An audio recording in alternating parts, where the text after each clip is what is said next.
reaping a harvest of economic isolation, and a good one. Farmers across Syria are as busy as ever collecting the fruits of their labor. Decades of economic sanctions have taught Syria to rely on no one but itself, at least when it comes to agricultural production. And there are no sour grapes about it now. While the political pressure on Syria is mounting, this country is still fully able to feed its people. Almost everything that ends up on Syrian tables is grown here in the country's south. Far from the clashes, and this year spared the usual drought, these fields are probably the government's best hedge against all sorts of foreign pressure aiming to undermine its support base.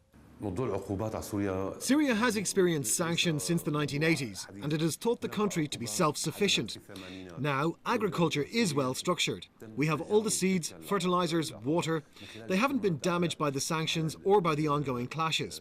I can say that agriculture still remains among the sectors least affected by the clashes.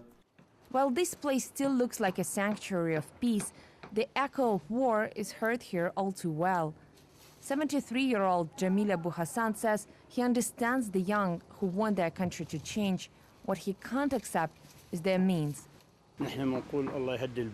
People who are misled and hold weapons, fight the government, and destabilize the country are wrong.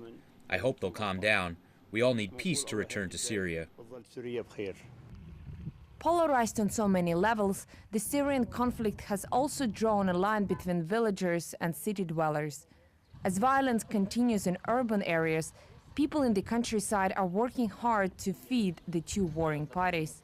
Attacking villagers out in rural areas isn't going to really help them in accomplishing their task, which is to try to get Assad out of power. And so I think, and that's certainly not going to get the Syrian people on their side.